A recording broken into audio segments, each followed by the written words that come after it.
Hi, my name is Gabrielle. I am a fourth-year medical student at the University of Toledo. My classmates and myself came up with this presentation, Addressing a Public Health Crisis, a student-led sample curriculum exploring the role of racism in healthcare. Next. So had we been together, this is the poster you would have seen, and I'll talk through each part of it in the next few slides. Next. So the background.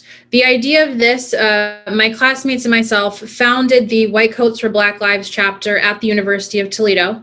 And in response to a growing need from students after the uprisings of summer 2020, we wanted to address racial healthcare disparities so that students could understand and be educated as they move through medical school to residency, where these come from, rather than just stating African American, Asian American, or some other racial group as a risk factor for certain diseases, but where they actually come from. Next. So we created Crucial Conversations as a seminar series. The first portion of that seminar would, for 30 minutes, be a lecture from a faculty member, a community member, someone who was well-versed in the topic to present it to us.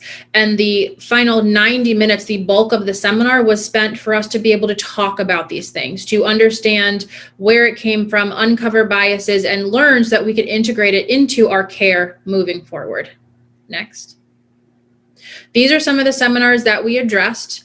Notably, our student interest in neurology group approached neurological disparities in healthcare. Next. This is one of their slides from their presentation where they looked at the disparities in stroke.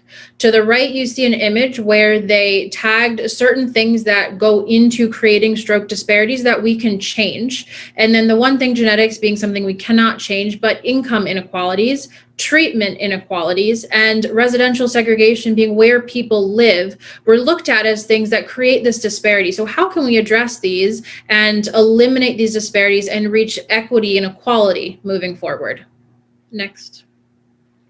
A few of our other topics. Our Student National Medical Association covered COVID-19 in relation to social determinants of health, and our psychiatry club presented disparities in psychological health care. Next.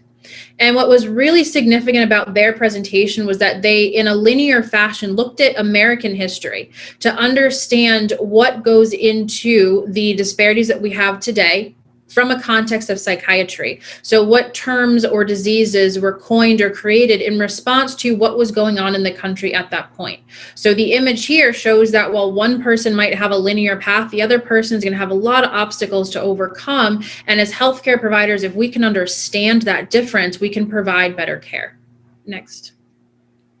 So other conversations that we're going to have moving forward in March, we're going to have American Medical Association address Black maternal morbidity and mortality, which is a term that we see so often today, but a lot of us don't understand the root or what that really means or what goes into it. So we want to spend that time to educate our students so that they know going into OBGYN rotations, or if they're choosing it as a field, or even in family medicine or internal medicine, so they can understand how they can help overcome this disparity. Next. So outcomes. We had a lot of anecdotal feedback from our students and even from faculty members who joined that this really fills a gap in medical education with something that is not thoroughly taught. Oftentimes we'll see that there will be a one-off lecture here or there in preclinical years, or sometimes addressed in lectures in clinical years, but we don't get this thorough of an education. So we came up with this longitudinal, very comprehensive curriculum to address the disparities in each of the different fields so that our students from the inception of their medical profession understand where these disparities come from and can learn medicine so that they practice it without a racial bias attached to the medicine that they are learning. Next.